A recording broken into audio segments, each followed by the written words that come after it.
The nation से group है, WhatsApp group. हाँ हाँ हाँ हाँ हाँ। उसमें हम है।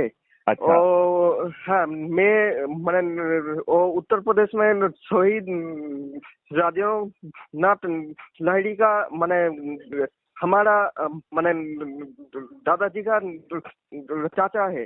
अच्छा। और हाँ जिसको फांसी मैंने हुई थी। हाँ ओके ओके। तो हाँ तो आपको जो मैंने आपका जो क्राइम फ्री इंडिया मूवमेंट है आपका। क्राइम फ्री हाँ भारत, इंडिया जो है वो जर्नलिस्ट लोगों का है, फालतू सा वो नहीं है। क्राइम फ्री हाँ भारत। हाँ ठीक ठीक। हाँ। हाँ सर तो हम मैंने जुड़ना चाहते हैं। तो आप उसको crime free Bharat YouTube channel को सब्सक्राइब कर लीजिए, ठीक है ना। अच्छा। हाँ और आप जब अभी बहुत जल्दी क्राइम फ्री भारत का एक मेंबरशिप ऐप और पोर्टल जो है ऑलरेडी लॉन्च है, उसको हम फॉर्मली लॉन्च करेंगे, मेरे ख्याल से 15 दिन में लॉन्च करेंगे। तो आप हाँ सर। उसकी मेंबरशिप भी ज्वाइन कर पाएंगे। और उससे अच्छा ज्यादा जरूरी है कि आप जो है ऊर्जा का केंद्र बनिए, क्योंकि हाँ सर।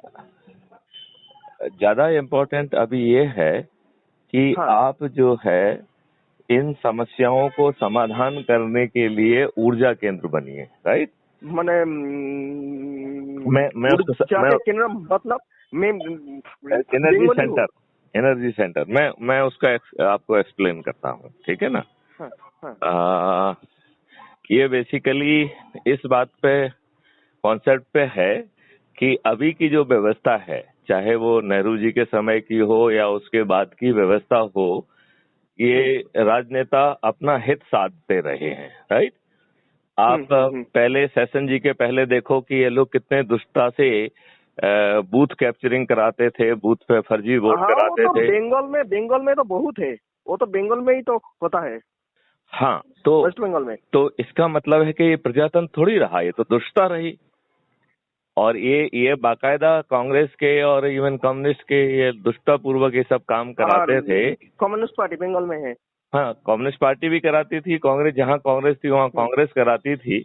और ये हम्म लोग मिलके जो है चुनाव जीतते थे। तो चुनाव जीतने के दो तीन कारण होते थे। एक तो जो है मुस्लिमों की तुष्टीकरण करके उनके अनब्लॉक वोट हासिल कर लिए मूर्ख बना के, राइट। हाँ और आप ये हाँ देखिए कि जो बड़े जो है इनके नेता हैं, गिलानी जैसे, उनके बच्चे विदेशों में पढ़ेंगे। और जो हाँ आम हाँ मुसलमान का बच्चा है उसे वो मदरसे में पढ़ा के जो है जिहादी बनाएंगे। तो हाँ सर। ये सही मायने में देखा जाए तो इनके ही बड़े नेता अपने को बड़ा रखते हैं, इनको छोटा रखते हुए इनके साथ खून की होली खिलवा के इन्हें मूर्ख बनाते हैं, राइट। हाँ सर। अब जो भी गड़बड़ियां हुई हैं, चाहे कांग्रेस ने की हुई हैं, चाहे उनके बाद की सरकारों ने की हैं, सभी लोगों ने पार्लियामेंट के मंदिर में बैठ के गड़बड़ियां की हैं कि नहीं की हैं। हाँ हाँ हाँ आपने ये देखा होगा, समझा होगा कि नेहरू जी ने सभी नियम कानून जो अंग्रेजों ने आप पे शासन करने के लिए बनाए थे, वो आपकी देश सेवा और प्रगति के लिए तो बनाए नहीं थे। हम्म जब अंग्रेज इस देश में आए थे उस समय भारत का विश्व जीडीपी में कंट्रीब्यूशन ऑलमोस्ट 25% था, राइट। और जब ये छोड़ के गए तब आपको कंगाल बना के गए, राइट। तो हाँ सर। उन्होंने जो नियम कानून और जो व्यवस्था जिसमें ब्यूरोक्रेसी सम्मिलित होती है, इवन जुडिशरी सम्मिलित होती है, यह आपके ऊपर अत्याचार करने के लिए, आपका शोषण करने के लिए, आपको अपमानित करने के लिए बनाई थी, राइट। ये बात सही है कि नहीं। हाँ सर और उसी सही है। हमारे नेताओं ने उसी को जो है ना कंटिन्यू किया। अब आप ये देखिए कि आज आपकी पुलिस 1861 के पुलिस एक्ट से गवर्न होती है कि नहीं होती है। हाँ और हाँ ये सर। 1861 का पुलिस एक्ट जो है 1857 प्रथम अच्छा। प्रथम स्वतंत्रता संग्राम के बाद बनाया गया था, जिससे स्वतंत्रता संग्राम जैसी क्रांति को बलपूर्वक दबाया जा सके, राइट। हाँ हाँ तो हाँ कोई कारण नहीं था कि स्वतंत्र भारत की पुलिस उसी नियम कानून से चले, राइट। हम्म। इसके बाद ढेर सारे कमीशन और कमेटी बनाई गई, लेकिन शुद्ध सुधार का एक काम नहीं किया गया, राइट। उनकी रिकमेंडेशंस जो है धूल चाटती रह गई, राइट। हाँ सर।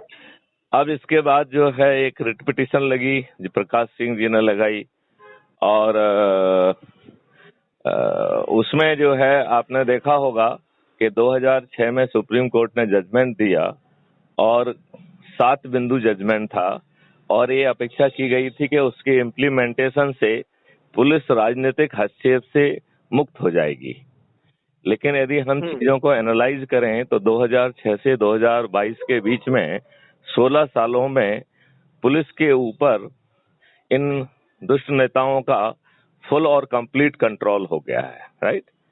आज एक सिपाही से लेके डीजी सभी राजनीतिक नेताओं की मेहरबानी से पोस्ट होते हैं, उनकी मेहरबानी से ही वो वहाँ रह सकते हैं, राइट। और उन्होंने इतना कंट्रोल कर दिया है कि जो इवन आईपीएस ऑफिसर जो सब चीजों से ऊपर रहते थे, देशभक्ति और राष्ट्रभक्ति और अनुशासन से लेके हर चीज उनके दिमाग में ज्यादा रहती थी और वो देश के लिए काम करते थे। आज आप ये देखिए कि डीजी बिहार, डीजी महाराष्ट्र आपस में लड़ रहे हैं, ये उससे लड़ रहा है, वो उससे लड़ रहा है, अपने पॉलिटिकल आकाओं को खुश करने के लिए, राइट। अभी आप ये देखिए कि इस देश में चपरासी बनने के लिए साक्षर और साचरित्र होना चाहिए, लेकिन इस देश में कानून का निर्माता बनने के लिए अनपढ़, गवार और जो है अपराधी। सर, हम सर ये सर वो जो अन्ना हजारे जी को हमने पूछा, इसलिए तो हम लोग तो आंदोलन तो कर सकते हैं। उन्होंने बोला तो इस करने से क्या होगा, उनके साथ हम था। और जो जन लोकपाल आंदोलन में मेंबर था और सेंट्रल कमेटी का। अच्छा, लेकिन हम साइकिल लेकर। हाँ, लेकिन सौरभ जी, मैं आपसे ये कहना चाहता हूँ कि केजरीवाल ने कहा कि साहब एक लोकपाल एक्ट बन जाएगा तो देश भ्रष्टाचार मुक्त हो जाएगा। अभी लोकपाल एक्ट भी बन गया है और लोकपाल महोदय 2019 में पदस्थ हैं, 3 साल हो गए हैं। आपको अपने लोकपाल महोदय का नाम मालूम है क्या? हाँ, वो तो बंगाल का है और ये घोष है, पिनाकी रंजन घोष है, कोलकाता का।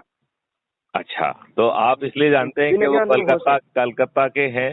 आज तक आप पहले व्यक्ति हैं जिसने नहीं, आप पहले व्यक्ति हैं जिसने नाम बताया है, राइट। अदरवाइज जो है हम लोकल कमेटी का मेंबर है और केजरीवाल जी के साथ मिला था और कोलकाता से साइकिल चलाकर दिल्ली तक गया था। मैं ये कहना चाहता हूँ कि लोकपाल बिल एक्ट भी बन गया, लोकपाल महोदय पोस्ट भी हो गए। अधिकांश लोगों को उनका नाम नहीं मालूम है, उनका धेले भर का कंट्रीब्यूशन है। भ्रष्टाचार में धेले भर की कमी नहीं आई है। आई है क्या? नहीं सर, आई है क्या? तो इसका मतलब नहीं, इसका मतलब है कि ये सब आसुरी व्यवस्थाएं हैं, ये दुष्ट लोग नहीं मानेंगे। देखिए 2017, 2018, 2019 में तीनों साल जो है सुप्रीम कोर्ट में ये पिटीशन लगाई गई, PIL लगाई गई कि जब जो है देश में कानून का, जिसमें चपरासी बनने के लिए आपको साक्षर और साचरित्र होना जरूरी है, तो फिर आपके कानून के निर्माता अनपढ़, गवार और अपराधी क्यों, राइट? हाँ सर। आपको मालूम होगा कि 2019 में जो हमारा पार्लियामेंट गठित हुआ था उसमें 42% जो है मेंबर ऑफ पार्लियामेंट के विरुद्ध उनके अपने एडमिशन के हिसाब से आपराधिक रिकॉर्ड था, राइट। और 29% मतलब 30% से 1% कम उनके विरुद्ध जो है जघन्य अपराध थे, जैसे हत्या, डकैती, लूट, मर्डर, रेप, बलात्कार, किडनैपिंग जैसे, राइट। 2017 में ही उच्चतम न्यायालय ने इनको निर्देश दिए, इलेक्शन कमीशन से कहा कि भाई इनसे एफिडेविट लीजिए और इनके आपराधिक रिकॉर्ड को इलेक्शन कमीशन की वेबसाइट पर प्रकाशित करिए, बूथ पर भी लगाइए, राइट। हाँ सर। और पॉलिटिकल पार्टीज को कहा कि आप अपने उम्मीदवारों का जो आपराधिक रिकॉर्ड अपनी वेबसाइट पे भी डालिए, राइट। हाँ। जो किसी ने नहीं डाला, जिसमें 2020 में सुप्रीम कोर्ट बहुत नाराज हुआ और 4-5 पार्टियों के विरुद्ध 5 लाख का जो है फाइन किया था और 10-11 पार्टियों के विरुद्ध जो है 1-1 लाख का पनिशमेंट किया था, राइट। और ये अपेक्षा की थी कि पार्लियामेंट जो है कानून बनाए जिससे कि अपराधी कानून के निर्माता ना बने, राइट। आज 5 साल हो गए हैं, ऐसा नहीं हुआ है, राइट। अभी आप उत्तर प्रदेश के चुनाव को देखिए, सही मायने में देखा जाए तो उत्तर प्रदेश में चुनाव में 2 चेहरे ही आगे थे, मोदी और योगी। हाँ। इसके बावजूद भी, और पीछे जो खड़ा था उस व्यक्ति का चेहरा कोई महत्वपूर्ण नहीं था, फिर भी जो है इस चुनाव में 2 लोग जो है वो जेल से जीते हैं, जेल में अरेस्टेड थे, जेल में बंद थे, लॉकअप में थे, वो वहाँ जेल से जीत उसका नाम गए। है ये है, अरे उसका नाम है ये, और मुस्लिम है, उसका नाम है अब क्या है? नाम पे मत जाइए, नाम पे मत जाइए, अभी अपन बात करें कि क्या हुआ, राइट। और 2017 में 143 जो है एमएलए के विरुद्ध आपराधिक रिकॉर्ड था, अब 205 एमएलए के विरुद्ध आपराधिक रिकॉर्ड है। इसका मतलब है अपराधियों को टिकट दिए गए, जबकि लड़ने वाले योगी और मोदी थे। तो फिर जो है इसका मतलब है कि ये आसुरी शक्तियां अपने ही गंदे खेल खेलेंगी, उन्हें जनभावना से कोई लेना देना नहीं है, उन्हें सुप्रीम कोर्ट की प्ली से कोई लेना देना नहीं है, उन्हें अपराधियों को टिकट देने में कोई दिक्कत नहीं है। फिर उनके अपराधी साथी जो है वो गुंडे लफंगे और अपराधियों को मंच में बैठा के उन्हें महिमा मंडित करा रहे हैं। और आपने तो विशेष तौर पे वेस्ट बंगाल में तो बहुत जोर से देखा होगा कि गुंडे मवाली, बंगाल में तो सभी जानता है। तो बंगाल के इलेक्शन के पहले वो होम मिनिस्टर के साथ मीटिंग थी, मतलब अमित शाह जी के साथ। अमित शाह जी के साथ मीटिंग था। उसमें बताया था जो मैंने बंगाल का स्थिति ऐसा है, इसके फिर बाद भी वो मतलब 15 ऐसा कैंडिडेट है वो भाजपा के ये मतलब टिकट उनको मिला। हम तो कोई पार्टी नहीं करते, तो बोला तुम भी ये करो, नहीं सर। तो ये देखा जाए कि ये राजनेता अपराधियों को मंडित कर रहे हैं। जिस संविधान के माध्यम से ये लोग मुख्यमंत्री बन रहे हैं, उसी संविधान में जो व्यवस्था दी गई है, जो जिम्मेवारी शेड्यूल 7 में इनको दी गई है, उनका ये पालन नहीं कर रहे हैं, उनकी अवज्ञा कर रहे हैं, अपराध करा रहे हैं, अपराधों का पंजीयन नहीं हो रहा है, नरसंहार हो रहा है, बलात्कार हो रहा है, और भाजपा के कार्यकर्ताओं का बलात्कार हो रहा है, उनके पदाधिकारियों का जो है ना मर्डर हो रहा है। बंगाल में बीरभूम में हाँ, और ये जो है ये सीधे जो है देखा जाए तो मुख्यमंत्री की या राज्य सरकार की अपनी जो जिम्मेवारी है उसके निर्वहन की फेलवर दिखाता है, उसकी फेलवर दिखाता है। तो गवर्नर को चाहिए जो मंथली रिपोर्ट है उसमें 356 की रिपोर्ट भेजें कि इसको जो है ना डिसमिस किया जाए। तो हमारे गवर्नर महोदय मीडिया के सामने रोते रहते हैं, उन्हें शर्म ही नहीं आती है कि कानून में उनको अधिकार मिला हुआ है, वो प्रेसिडेंट को रिपोर्ट भेजें और उस रिपोर्ट को जो है ना कैबिनेट के माध्यम से अप्रूव करा के आर्टिकल 356 के तहत ममता बनर्जी की सरकार को गिराया जाए। क्या दिक्कत है? हाँ, हम पीटर सही चाहता है। तो ये नहीं करेंगे, ये चाहेंगे कि लोग जो है वो बदनाम हो, बाद में हमारी सरकार बने। यदि प्यादे सेक्रीफाइस होते रहें, उससे किसकी सेहत पे फर्क पड़ता है? तो हमारी और आपकी हैसियत जो है प्यादों की है। ये बात आप समझ पा रहे हैं क्या? जो बात मैं कह रहा हूँ उसे आप समझ पा रहे हैं? हाँ। तो हम और आप प्यादे हो गए हैं, ये लोग आसुरी शक्तियां हैं, ये हमारे साथ ऐसे ही खिलवाड़ करती रहेंगी। यह जो है मीडिया में, सोशल मीडिया में बड़ी बड़ी बातें करेंगे, अपने ही लोगों से सुप्रीम कोर्ट में रिट पिटीशन लगवाएंगे जो कि सभी मुद्दे सही है, लेकिन इसके पहले के लोगों ने षड्यंत्र पूर्वक न्याय के मंदिर, पार्लियामेंट के मंदिर में बैठ के वो सब नियम कानून बनाए हैं, तब वो हमारे चुने हुए प्रतिनिधि थे। आज माननीय नरेंद्र मोदी और बीजेपी हमारी चुनी हुई प्रतिनिधि है। यह पार्लियामेंट को 365 दिन चला के उन सब नियम कानून को ठीक क्यों नहीं करते हैं? यह इनकी पदी जिम्मेवारी है, यह इनकी राष्ट्र के प्रति जिम्मेवारी है। ऐसा ना करना और शुद्ध जो है राजनीति करना, यह इस बात को दर्शाता है कि आसुरी शक्तियों का बोलबाला है।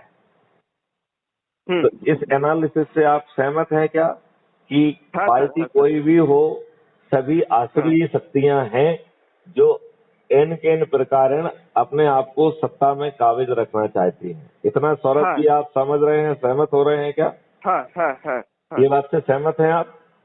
हाँ सर। चलिए, तो अब सवाल उठता है कि आसुरी शक्तियों से निपटने का हमारे वैदिक पीरियड का एक ही तरीका था कि आप तपस्या करिए, तपस्या से जो है ब्रह्मा, तत्व देवी देवताओं से वरदान प्राप्त करके तो अस्त्र शस्त्र और वरदानों से सुसज्जित होके ही आसुरी शक्तियों को पराजित किया जा सका है। ये बात सही है कि नहीं? हाँ। तो अब जो है डेमोक्रेसी की तपस्या है कि हम लोगों को ऊर्जाकृत करें और सभी लोगों की कंबाइंड ऊर्जा से इन आसुरी शक्तियों को विवश करें और वो बदलाव लाएं। और यदि ये आसुरी शक्ति नहीं जागती हैं तो फिर क्राइम फ्री भारत मिशन जो है एक पॉलिटिकल पार्टी के रूप में अवतरित हो और 100 करोड़ अपने ऊर्जा केंद्रों के माध्यम से 545 महा ऊर्जा केंद्र जो कि मेंबर ऑफ पार्लियामेंट के रूप में उम्मीदवार बनेंगे, उन्हें बिना चुनाव प्रचार के हम जिता पाएंगे। ये बात आप मान रहे हैं कि नहीं मान रहे हैं? हाँ सर। ये संभव है कि नहीं? ये हवाई पुलाव है या संभव है? और संभव तो है जब हमारे पास माने ये सब काम करने के लिए सब कुछ लोग जुट जाएगा।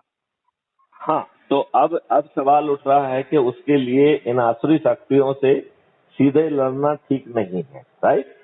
तो हमने उसके लिए एक ऊर्जा केंद्र का कॉन्सेप्ट निकाला है, राइट? ऊर्जा केंद्र से आप अपने अंदर की नकारात्मकता, अपने अंदर की हताशा, अपने अंदर की बेबसी, इसको आप बाहर कर पाएंगे। आपको अंदर से आप ऊर्जाकृत महसूस करेंगे और आपके दिल में भरोसा होगा कि अब दिन बदलेंगे, राइट? तो ऊर्जाकृत करने से आप किसी को कुछ नहीं दे रहे हैं, आप केवल अपनी निराशा, नेगेटिविटी, हताशा, बेबसी को दूर कर पा रहे हैं। तो आप ज्यादा फोकस होके, कॉन्सेंट्रेट होके जो भी आप काम कर रहे हैं वो कर पाएंगे कि नहीं कर पाएंगे? हाँ। कर पाएंगे। तो हमारी प्रोडक्टिविटी बढ़ेगी और प्रोडक्टिविटी बढ़ेगी तो हमारा उससे होने वाला जो धन उपार्जन है, अर्थ लाभ है, वो भी बढ़ेगा कि नहीं बढ़ेगा? हाँ। अब ऊर्जा केंद्र करके आपने किसी के ऊपर कोई परोपकार किया? नहीं किया, राइट? अब ऊर्जा केंद्र को जो है हम किसी भी आसुरी शक्ति से सीधे लड़ने के लिए नहीं कह रहे हैं। तो ना तो हम चक्का जाम कर रहे हैं, ना हम रेल रोको कर रहे हैं, ना टुकड़े टुकड़े गैंग जैसा हम तोड़फोड़ कर रहे हैं, ना हम दिल्ली जाने के लिए कह रहे हैं, ना हम जंतर मंतर जाने के लिए कह रहे हैं। क्योंकि यदि आप इनमें से कोई भी कार्रवाई करेंगे तो ये दुष्ट लोग जब इनको पसंद नहीं आएगा तो ये अपने गुंडा मवालियों को भेज के आपके शांति प्रिय जो है प्रदर्शन को उसमें बवाल क्रिएट कर देंगे, आपके ऊपर डंडे भाजेंगे और जरूरत पड़ी तो गोली भी भाजेंगे और आपको झूठे मुकदमे कायम करके जेल में भर देंगे। ये होता है कि नहीं होता है? हाँ, वो तो होता है। यही होता है। जब आप जो है अन्ना महोदय के साथ जो है आंदोलन कर रहे थे तो जब इन लोगों ने लाठियां भाजी तो रामदेव महाराज को जो है वो जो है ना लेडीज ड्रेस में भागना पड़ा था, राइट? एंड उसमें जो है ना डंडे भी भांजे गए, सब कुछ हुआ, राइट? तो ये इनकी चूजिंग है, राइट? तो जो ऊर्जा केंद्र का कॉन्सेप्ट है, क्योंकि आप आसुरी शक्तियों से सीधे नहीं लड़ रहे हैं, कोई चक्का जाम नहीं कर रहे हैं, कोई रेल रोको नहीं कर रहे हैं, कोई प्रदर्शन नहीं कर रहे हैं, कोई दिल्ली नहीं जा रहे हैं, लिहाजा ये आसुरी शक्ति आपका कुछ नहीं बिगाड़ पाएंगी, राइट। अब आपको जो है करना क्या है, आपको पहले तो संकल्प ये लेना है कि आप ऊर्जाकृत हो गए हैं। तो सौरभ गंगालू जी, आप बताइए, आप ऊर्जाकृत हो गए हैं हमारी बातों से कि नहीं हुए हैं? हाँ सर, हो गए हैं। समझा। हाँ, नहीं तो आप अपने आप को ऊर्जाकृत महसूस कर रहे हैं क्या? हाँ कर रहे हैं, ठीक है ना। तो अब आप ऊर्जाकृत हो गए हैं। अब आपको क्या काम करना है, आपको एक संकल्प लेना है कि आपके पास कितने घंटे का समय है जो आप क्राइम फ्री भारत के ऊर्जा केंद्र के बतौर जो है पब्लिक को ऊर्जाकृत करने में खर्च करेंगे। सर हम तो बंगाल में पर्यावरण के लिए काम करता है, इन्वायरमेंट के लिए। नहीं, आप जो काम करते हैं वो करते रहिए, उसमें कोई बदलाव नहीं करना है। अपने बचे हुए टाइम से क्राइम फ्री भारत ऊर्जा केंद्र के लिए, दूसरों को ऊर्जाकृत करने के लिए आप कितना समय संकल्पित कर रहे हैं? 1 घंटे, 2 घंटे, आधा घंटे करेगा? हाँ, हो जाएगा। कितना? 2 घंटे, 3 घंटे, आधा घंटे, पौन घंटे? मैंने सारा दिन में जितना समय मिलता है हम तो सबके साथ बात करते हैं और सोशल मैंने विषय पर सबके साथ हम, और समाज के मैंने ये पर सबके साथ हम बात करते हैं। बिल्कुल सही है। तो मेरा इसमें कहना है कि जितना आप ज्यादा समय देते हैं कोई बात नहीं है, लेकिन एक मिनिमम टाइम आप संकल्पित करिए कि हम 1 घंटे, 2 घंटे ये मिनिमम जरूर देंगे। तो कितना देना चाहेंगे आप? हम 2 घंटे। 2 घंटे, बिल्कुल, बहुत अच्छा, बहुत अच्छा। 2 घंटे ज्यादा ही है, 1 घंटा भी होता तो भी चलता है, ठीक है ना। अब इसमें आपको 3 काम करना है। एक विश्व स्तरीय है, एक देश स्तरीय है, एक विश्व स्तरीय है, दूसरा राष्ट्रीय स्तरीय है और तीसरा जो है स्थानीय है। ये 3 छोटे छोटे काम करना है। तो जो विश्व स्तरीय है, आपके परिचित यदि जो NRIs हैं जो कि देश के बाहर रहते हैं, उनकी सूची बनाइए। नहीं है तो उसको काट दीजिए, ठीक है ना, काट दीजिए, कोई दिक्कत नहीं है। अब आपसे जुड़े हुए लोग जो है देश के दूरस्थ स्थानों पे होंगे। जैसे आप कोलकाता में हैं तो कोई दिल्ली में हो सकता है, कोई अहमदाबाद में होगा, कोई हैदराबाद में होगा, कोई पुणे में होगा, कोई चेन्नई में होगा। तो इनको दूरस्थ प्रवासी भारतीय कहें अपन, ठीक है ना, टर्मिनोलॉजी के हिसाब से। दूर पे स्थित भारत में ही रहने वाले प्रवासी भारतीय, ठीक है। तो अब उनकी सूची बना लीजिए और एक दिन में केवल एक ही व्यक्ति को संपर्क करना है और उसे ऊर्जाकृत करना है, ठीक है। हाँ। अब तीसरा पॉइंट रहा कि बचे हुए समय में आप लोगों से संगोष्ठी करिए और उसमें जो है लोगों से जो है जो क्राइम फ्री भारत पे ऑडियो वीडियो है उनको सुनाने का जो है उनको सुनाइए और शेयर करना है। उनको साथ में बैठ के उनके साथ सुनना है, राइट। फिर उनसे संवाद करना है, राइट। फिर उन्हें संवाद करना है, बातचीत करना है, डायलॉग करना है। अच्छा, बातचीत करना है। हाँ, तो जिससे कि जो है उन्हें ठीक ढंग से ऊर्जा मिल गई है कि नहीं मिल गई है, ये जो है ना देखना है। और इसके बाद जो है उनको जो है जैसा आपने किया है ऐसे ही संकल्प करना है, ठीक है। अब नेक्स्ट जो कार्रवाई इसमें आपको करना है वो एक अपना व्हाट्सएप ग्रुप बनाना है। तो क्राइम फ्री भारत का शॉर्ट फॉर्म हुआ CFB, राइट। और ऊर्जा केंद्र का मतलब हुआ एनर्जी सेंटर, राइट। तो CFB EC और आपका नाम सौरभ गांगुली है तो ब्रॉकेट में SG हो गया, राइट। अच्छा। तो आपका जो है ग्रुप हो गया है CFB EC ब्रैकेट में SG, राइट। अब जितने लोगों को आप जो है ऊर्जाकृत करते जाएंगे, संकल्पित करते जाएंगे, उन्हें इस ग्रुप में जोड़ना है, राइट। हाँ आप जो है ऊर्जा केंद्र हैं और प्रचार केंद्र नहीं है, तो ये ऊर्जा केंद्र और प्रचार केंद्र में फर्क समझना पड़ेगा, राइट। हम्म ऊर्जा केंद्र क्या कर रहा है, ये मैग्नेट के सिद्धांत पे काम कर रहा है। देखिए, एक मैग्नेट के पास में कोई लोहा आता है तो वो उसके सभी पार्टिकल अपनी जगह पर ओरिएंट होके अलाइन होके चुंबक में कन्वर्ट हो जाते हैं। और जो ऐसा चुंबकीकृत हो चुका लोहा है वो दूसरे भी लोहे के पार्टिकल के साथ यही करता है, और बिना समय गवाए सभी लोहे के पार्टिकल जो भी एक दूसरे की विसिनिटी में होंगे वो सब जो है ऊर्जाकृत हो जाएंगे, चुंबकीय हो जाएंगे। हाँ। तो ऊर्जा में आपको जो लोग आपसे परिचित हैं, जिनसे आप लंबे समय से जुड़े हुए हैं, जो कि आपके मित्र, सखा, रिलेटिव्स या किसी न किसी सोशल फोरम पे या कहीं ना कहीं उनसे आप लंबे समय से जुड़े हैं, तो वो आपके प्रभाव क्षेत्र में कहलाएंगे, राइट।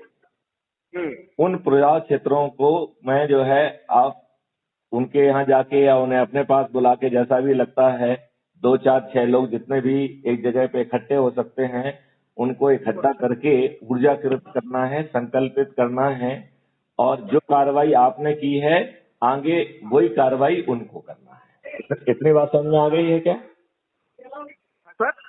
ये जो बात आपको समझ में आ गई क्या? हाँ सर। देखो, अब इसका जो हम एक फार्मूला बताते हैं। जैसे मैंने आपको ऊर्जाकृत किया, राइट, और आप जैसे 10 लोगों को हमने ऊर्जाकृत किया, राइट। तो जो 10 लोग ऊर्जाकृत हुए, उन लोगों ने 10 लोगों को, जस्ट ए मिनट, उन लोगों ने 10 लोगों को और ऊर्जाकृत किया तो 100 लोग हो गए। 100 लोगों ने 10-10 लोगों को ऊर्जाकृत किया तो अगले दिन जो है 1000 हो गए। अब 1000 लोगों ने 10-10 लोगों को ऊर्जाकृत किया तो उसके अगले दिन 10,000 हो गए। 10,000 लोग अगले दिन जो है ना 10-10 लोगों को यदि ऊर्जाकृत करते हैं तो 1 लाख हो गए। यदि 1 लाख लोग 10-10 लोगों को जो है ना ऊर्जाकृत करते हैं, संकल्पित करते हैं, तो 10 लाख हो गए। यदि ये 10 लाख लोग अगले दिन 10-10 लोगों को ऊर्जाकृत करते हैं तो 1 करोड़ हो गए। और 1 करोड़ लोग जो है 10-10 दिन 10-10 लोगों को अगले दिन ऊर्जाकृत करते हैं तो 10 करोड़ हो गए। और 10 करोड़ लोग 10-10 लोगों को ऊर्जाकृत करेंगे तो 100 करोड़ हो जाएगा। तो ये यात्रा जो है 15 दिन में संभव है, राइट। हम कह रहे हैं कि शायद हो सकता है कि इस गति से ना हो पाए, तो हम 4-6 महीने में तो ये काम कर ही सकते हैं। हाँ सर, राइट। अब आपको अगला सवाल ये पूछना चाहिए कि ऊर्जाकृत होने से फायदा क्या है। ऊर्जाकृत होने से आप व्यवस्था कैसे बदलेंगे। हाँ, तो ऊर्जाकृत करके आप जो है शंखनाद करेंगे, राइट। शंखनाद, शंख सुना है, शंख, उसको शंख। तो चूंकि शंख तो आजकल हर किसी के पास होता नहीं है, तो शंख की जगह हम थाली का यूज करेंगे। तो थाली रूपी शंखनाद करेंगे, राइट। और दीपक जलाएंगे तो दीपक की रोशनी में जो है ना दीपावली बन जाएगी, राइट। और क्राइम फ्री भारत के जो वीडियोज हैं उनसे चला के हम जो है माननीय नरेंद्र मोदी जी से अनुनय विनय और प्रार्थना करेंगे, ठीक है। यदि उन्होंने हमारी बात मान ली तो हम उनको उस जैसे ही वो काम कंप्लीट करेंगे, हम हर किए गए काम के लिए थाली बजाएंगे, दीपक जलाएंगे और उनका तारीफ करेंगे, उनका यशोगान करेंगे, राइट। और यदि वो सभी काम कर देते हैं तो उन्हें सिर पे बिठा के अपने ऊर्जा केंद्रों के माध्यम से उन्हें पूरे 545 सीटें भी दिलाएंगे, ठीक है। एकदम ठीक, सही। अब यदि अज्यूम करिए कि वो तो जो है ना अपने अहंकार में है, उन्होंने हमारी बात नहीं सुनी, तो फिर हम उन्हें विवश करने की कोशिश करेंगे। हम उनके कार्यक्रम में नहीं जाएंगे, अपने कार्यक्रम में नहीं आएंगे, हम जो है ना काले झंडे दिखाएंगे। और जब हम 100 करोड़ होंगे तो हम हर गली कोने हर घर में होंगे, ठीक है ना। मतलब हमारे हर घर में जो है ना आधे मेंबर तो होंगे ही होंगे, राइट। तो ये जो दुष्ट नेता हैं जिन्होंने आपकी बात नहीं मानी है, उनको हम जो है थाली बजाते हुए, दीपक जलाते हुए और फिर हम नारा लगाएंगे कि हे काले अंग्रेज वापस जाओ, सुधर जाओ, बेबस हो जाओ, हे काले अंग्रेज वापस जाओ, सुधर जाओ, बेबस हो जाओ, राइट। अब इस बात की संभावना है कि अपने अहंकार में ये आसुरी शक्तियां बेबस ना हो, राइट। तब जो है क्राइम फ्री भारत एक पॉलिटिकल पार्टी के रूप में अवतरित हो और इस तमाम ऊर्जा केंद्रों में से 545 महा ऊर्जा केंद्रों को मेंबर ऑफ पार्लियामेंट के उम्मीदवार के बतौर उतारें और 100 करोड़ ऊर्जा केंद्रों के माध्यम से बिना चुनाव प्रचार के उनको जिताएं और ये आसुरी शक्तियों को उन्हीं के गेम में उनका जो है जमानत जब्त होते हुए उन्हें शिकस्त दें, उन्हें पराजित करें, राइट। ये इसको करने में कोई दिक्कत है क्या? हाँ, कर तो सकता है। कर सकते हैं। हमारा कुछ जा रहा है क्या? नहीं जा रहा है। हमें कोई रिस्क है क्या? हम क्या आसुरी शक्ति से लड़ने जा रहे हैं? हम वो भी नहीं कर रहे हैं। तो और चूंकि हमारी एक मांग ये भी है कि पार्टी विहीन प्रजातंत्र होना चाहिए, तो यदि हम पार्टी के रूप में मजबूरी में अवतरित भी होंगे तो 5 साल में ये पॉलिटिकल पार्टी अपने आप लुप्त हो जाएगी, राइट। उसके संविधान में ही लिखा जाएगा कि ये लुप्त हो जाएगी। ये 365 दिन में जो भी हम अभी बातचीत कर रहे हैं उनके ड्राफ्ट कानून हम सब बना के रखेंगे, रिफाइन करके रखेंगे। जो टेक्नोलॉजी भी बनाना है वो टेक्नोलॉजी काफी कुछ बना लेंगे और इन 5 साल के दौरान वो सब व्यवस्थाएं जमीन पे उतार देंगे और फिर जो है स्वयं जो है लुप्त भी हो जाएंगे। तो ये है पूरी रणनीति, राइट। है सर। तो इसको सुन के आप कुछ ऊर्जान्वित महसूस हो रहे हैं, आशान्वित महसूस हो रहे हैं, कुछ थोड़ा बहुत भरोसा बन रहा है कि हाँ ऐसा हो सकता है? हो रहा है और सत्ता में परिवर्तन तो चाहता ही है और हमारे गवर्नमेंट मैंने होना चाहिए। हम हिंदी ज्यादा बोल नहीं सकते सर। नहीं, कोई बात नहीं। आपको बात तो समझ में आ गई है, नहीं तो मैं अंग्रेजी में रिपीट करूं? नहीं, हिंदी में बोलिए। तो आपको कोई दिक्कत तो नहीं है ना? नहीं। तो आज से आप 2 घंटे के लिए संकल्पित हो गए हैं। अपना जो है आप एक व्हाट्सएप जो है ग्रुप अभी बना लीजिए, CFB energy centre EC Saurabh Ganguly SG, right. और टोकन के लिए एक व्यक्ति से बात कर लीजिए आज, चूंकि अब लेट हो गए हैं, और उसे ऊर्जाकृत कर दीजिए, राइट। और उसका नाम उस व्हाट्सएप ग्रुप में जोड़ दीजिए, राइट। कल से जो 2 घंटे का संकल्पित काम आपको रोज करना है और यही कार्य जिसको आप संकल्पित कराएंगे उससे भी बिल्कुल यही कार्रवाई कराना है। यदि आप संकल्प का जो प्रक्रिया कर रहे हैं, जब संकल्प ले रहे हैं, जब शपथ ले रहे हैं, यदि उसका छोटा सा वीडियो बना सकते हैं तो वो वीडियो भी बनाइए, ठीक है ना। हाँ सर। यदि हम सही भावना से बढ़ेंगे तो हम 6 महीने में ही 100 करोड़ तक पहुंच जाएंगे आसानी से, राइट। हमने रेखागणित आपको बताया, उसमें तो 15 दिन में ही पहुंच जा रहे हैं, राइट। तो यदि 15 दिन में नहीं सही तो 6 महीने में तो पहुंच ही जाएंगे। पहुंच जाएंगे कि नहीं पहुंच जाएंगे? हाँ सर।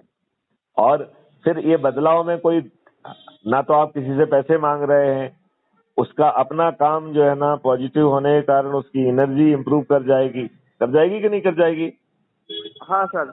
तो वो बोलिए, आपके साथ पॉलिटिकल पार्टी मैंने फाउंड करना चाहते हैं? नहीं, अभी नहीं करना चाहते हैं, लेकिन 2024 में यदि ये विवश नहीं होते हैं तब पॉलिटिकल पार्टी के रूप में हम अवतरित होंगे और इनको इन्हीं के गेम में शिकस्त करेंगे। लेकिन यदि अज्यूम करिए ये आपकी सभी बातें मान लेते हैं और वो सब कानून में बदलाव लाते हैं तो फिर आप क्यों जो है ना पॉलिटिकल पार्टी बनाएंगे? हाँ। फिर तो आपको पॉलिटिकल पार्टी नहीं बनाना चाहिए ना। हाँ। बनाना चाहिए कि नहीं बनाना चाहिए? और सरकार मैंने सुने तो नहीं बनाना चाहिए। Correct. और ना सुने तो बनाना चाहिए। बिल्कुल।